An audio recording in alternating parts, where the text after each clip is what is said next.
ETF index mutual funds నేర్చుకుని stock మార్కెట్లో రాణించాలనుకుంటున్నారా? వెంటనే ఈ నెంబర్కి కాల్ చేయండి. నమస్తే రమగారు. నమస్తే జయ. రమగారు, తమలపాకు చెట్టు ఇంట్లో పెంచుకుంటాం కదా, దాన్ని దైవ సంభూతిగా అంటే ఇప్పుడు తులసి మొక్కకి మనం ఎలాంటి ప్రాధాన్యత ఇస్తామో అలాంటి ప్రాధాన్యత ఇవ్వాలా, లేకుంటే తమలపాకు చెట్టుని మిగిలిన మొక్కల్లాగానే చూసుకోవచ్చా? ఎందుకంటే మా ఇంట్లో ఉంది రమగారు, నేను కొన్ని ప్రశ్నలు విన్నా. ఎప్పుడు పడితే అప్పుడు తమలపాకులు తెంచకూడదని, కొయ్యకూడదని, దేవునికి మాత్రమే నైవేద్యం పెట్టాలని, తీసుకొని మనం నోట్లో వేసుకోకూడదని. తమలపాకులు వేసుకోరా? నాకు అర్థం కాలేదు రమ్మగారు. వాళ్ళు పెంచేటప్పుడు అలానే చెయ్యాలా? కాదు జయ, ఎలా అంటే ఇవన్నీ పిచ్చలు ప్రబలిపోవటం అంటారు దీన్ని. సరిగా చెప్పాలంటే అంతే. తమలపాకు ఇప్పుడు మనకి దేశమంతా అన్ని ఊళ్ళలోనూ నర్సరీలు వచ్చేసినాయి. ప్రతి చోట ప్రతి మొక్క దొరికే అవకాశం వచ్చింది. ఇళ్ల దొడ్లల్లో, వరండాల్లో, వాకిళ్లల్లో పెంచుకునే మొక్కలు వేరేగా ఉండేవి. తమలపాకు తీగలు ఇది గోదావరి జిల్లాల వైపు ఇళ్లల్లోనే కనపడతాయి. తమలపాకు తీగ అది తీగగా ఉంటుంది కదా, దానికి ఒక పెద్ద చెట్టు ఆసరా ఉంటే చల్లగా ఉండాలి దానికి. అసలు అందరిని మా చిన్నప్పుడైతే మా ఊళ్ళో ఒక్క తమలపాకు చెట్టు లేదు జయ. మా చుట్టుపక్కల ఎక్కడ తమలపాకు మొక్కలు మేము చూడలే. అవి వేరే చోట నుంచి వచ్చేవి. దానికి కొంచెం ప్రత్యేకమైన వాతావరణం కావాలి. అట్లా పొడుగాడు అవిసె మొక్కల పక్కన వీటిని పెట్టేవాళ్ళు. కొబ్బరి చెట్ల దగ్గర పెడితే ఇది పోయి దాన్ని ఆనుకుని తీగలు సాగుతుంది. తమలపాకు దేవుడి చెట్టు అని ఎవరు చెప్పారు?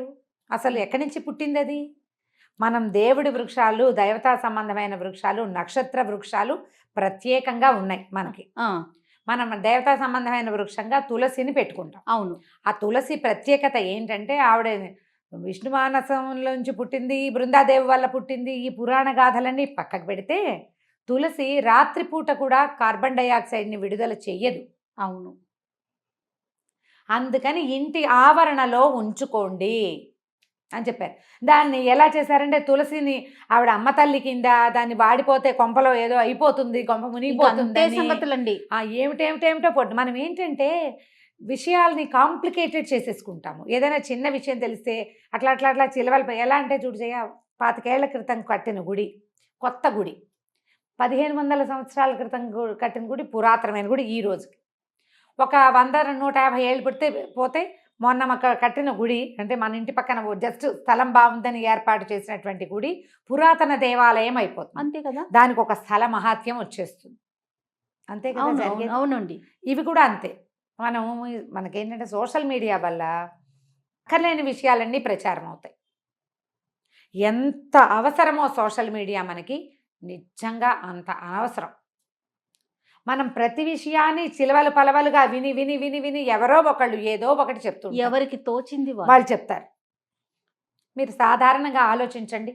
కొన్నేళ్ల క్రితం మనం ఏం చేసేవాళ్ళం? ఏదైనా పండగలప్పుడు, పూజలప్పుడు దేవుడికి తాంబూలం ఇవ్వాలి. తాంబూలం అనేది ఒక సేవ.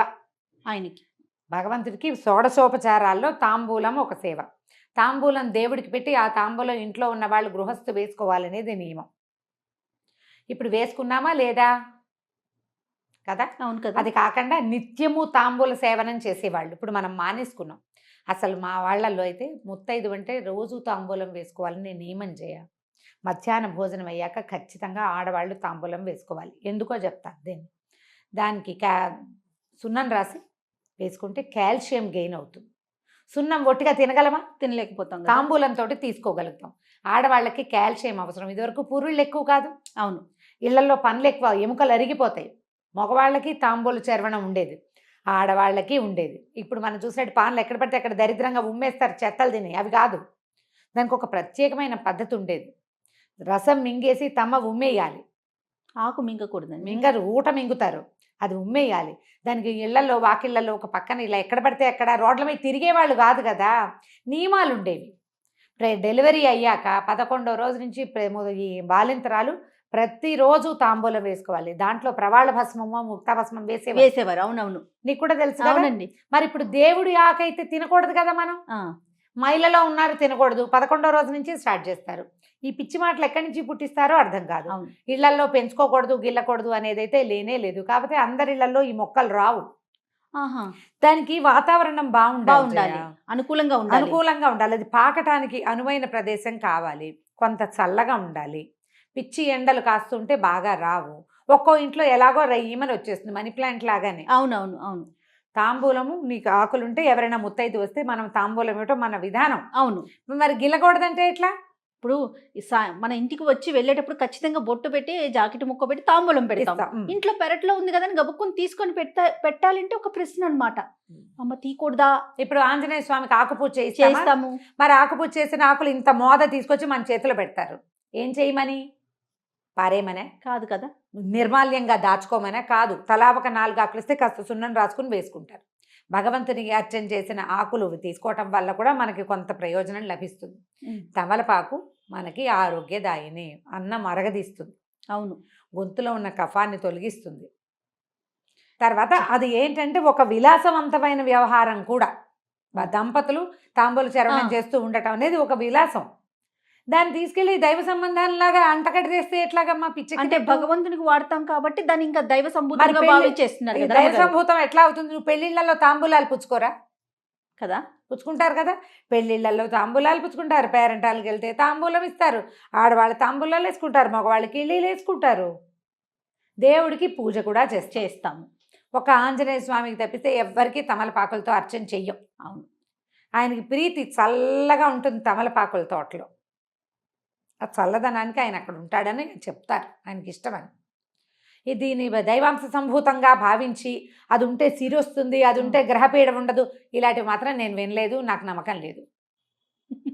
గ్రహపీడలు అవన్నీ కూడా ఆకుల వల్ల వేటి వల్ల పోవు, రావు. మన తాలూకు గ్రహాలు మనం పుట్టిన సమయంలో గ్రహాలు ఎట్లా ఉన్నాయో దాన్ని బట్టి మనం పెరుగుతున్న కొందికి గ్రహాల ఆనుకూల్యతో ప్రతికూలతో పెరుగుతుంది. అవునవును. మనం వాటి నుంచి తప్పించుకోవాలంటే నీ బుద్ధి మారాలి, నీ విధానం మారాలి. మీ ఇంట్లో ఓ చెట్టు ఉంటే మారదు. ఆ చెట్టును నువ్వు సంరక్షిస్తే చెట్టుని సంరక్షించిన ఫలితం లభిస్తుంది నీకు. అంతే. గ్రహాలు మారాలంటే గ్రహానికి సంబంధించింది ఏదైనా చెయ్యాలి. మీరు అన్నట్లు బుద్ధి కదా బుద్ధి కదా మార్చుకోవాలి. భగవత్ సేవ చేయి, భాగవత సేవ చేయి, భక్తులను సేవించు, గురువుని సేవించు, దేవాలయాలకు వెళ్ళు, పరిసరాలు శుభ్రంగా ఉంచు, ఇతరులతోటి సౌమనస్యంగా ఉండు. పూర్వజన్మ కర్మల వల్ల వచ్చిన ఇబ్బందుల్ని అధిగమించేందుకు ఈ జన్మలో సరైన విధానం పాటించు. మొక్కలు పెడితే రాదు, అది నీ లోపల ఉండాలి. కానీ ఎంత దాకా ఆలోచిస్తున్నారంటే రమ్మగారు, ఈ మొక్కల్ని కూడా ఎటువైపు పెట్టుకోవాలి, ఏ బాల్కనీలో పెట్టాలి, ఏ వైపు బరువు ఉండాలి, అది నియమం చేయాలి. ఇప్పుడు మనం ఇండిపెండెంట్ ఇళ్లలో పాతకాల పెళ్లిలో తూర్పు వైపున ఈ మొక్కలు ఉండకూడదు అంటే కాదు. అవి పొద్దుటి వాటి నుంచి వచ్చే గాలి ఏ సమయంలో వస్తే మంచిదో, అది ఏ పక్క నుంచి వస్తే మంచిదో ఆ వాస్తు లెక్కలు వాటిని మనం కాదనిలేం చేయ, చాలా పొరపాటు. అవి నిజం. ఇప్పుడు నువ్వు అపార్ట్మెంట్లో ఉన్నావు, అపార్ట్మెంట్లో రావి చెట్టు పెట్టుకో, రావి చెట్టు వాకిట్లో ఉండాలి. లేదా మన దత్తాత్రేయ స్వామి వారు ఉంటారు, ఔదుంబర వృక్షం. ఆ ఔదుంబరం మహాద్భుత వృక్షం. అంటే అది ఎక్కడైనా ఒక చోట దాని అంతటా అది మొలిస్తే అక్కడ దత్తాత్రేయ సాన్నిధ్యం ఉంటుందని నమస్కారం చేసుకోవాలి. ఆ చెట్టును నువ్వు ఇంట్లో పెంచుకుంటానంటే ఎట్లా కుదురుతుంది? అపార్ట్మెంట్లో అది పెంచలేం కాబట్టి దాన్ని బోన్సాయి చేస్తానంటే, మహావృక్షంగా ఎదగవలసిన చెట్టుని నువ్వు మరుగుజ్జు చెట్టుగా చేసినందుకు ఎంత పాపం వస్తుందయా. ఒక చెట్టు ఎంత గాలినిస్తుంది, ఎన్ని పక్షులకి ఆవాసంగా ఉంటుంది, ఎంత ప్రకృతిని శుద్ధి చేస్తుంది. దానికి అవకాశం లేకుండా నువ్వు ఇంత బోన్సాయిని చేసి ఇంట్లో పెట్టుకుంటావు. ఆ బోన్సాయి చెట్టు కింద కూర్చుంటాడా దత్తాత్రేయ స్వామి వారు? కూర్చోటానికి అవుతుందా? ఏమిటి చెప్పు, పిచ్చిలు కాదు. అదేనండి, ఒకరి నుంచి ఒకరికి అంటే స్వధర్మే నిధనం శ్రేయ అన్నాడు కృష్ణుడు. మన ధర్మంలో ఉండండి. మన పూర్వీకులు ఈ భగవత్ విషయాల్లో ఏం చేశారో అది చేయండి. ఎవరెవరో ఏమేమో చేస్తారని అవన్నీ మన నెత్తి మీద ఎందుకు పూసుకుని కాంప్లికేటెడ్ చేసుకుంటాము మనం? అవును. తమలపాకు చెట్టు మీ ఇంట్లో పెంచుకోవాలని సరదాగా ఉంటే లక్షణంగా పెంచుకోండి. దానికి పెరగటానికి అనువైన వాతావరణం, పక్కన ఇంకో పెద్ద చెట్టు ఉంటే ఇది పోయి దాన్ని ఆనుకుని దాని మీద చక్కగా చిలువలు పల్లవలుగా వెళ్ళి చేస్తుంది. 2 ఆకులు తుంపుకోండి, దేవుడికి పొద్దుటిపూట తాంబూలం పెట్టుకోండి. ఆ ఆకులు నిర్మాల్యంతో సహా పారేయకుండా నోట్లో పడేసుకోండి భోజనం తర్వాత. ఎన్నో ఆయుర్వేద ఫలితాలు కూడా చాలా ఆరోగ్య ఫలితాలు ఉంటాయి. జలుబుగా ఉంటే 2 ఆకుల్ని నీళ్ళల్లో వేసి మరిగిచ్చి ఆ నీళ్లు తాగండి. తమలపాకు టీ ఎక్సలెంట్గా ఉంటుంది. చంటి పిల్లలకి కఫం ఉంటే 2 ఆకులు కొంచెం నూనె రాసి పొయ్యి మీద చూపిస్తే మెత్తగా అయిపోతాయి. పిండేసి ఇంత రసం, ఇంతే నేను వేలు చూపిస్తున్నాను, మళ్ళీ పొరపాట్లు చేయకుండా.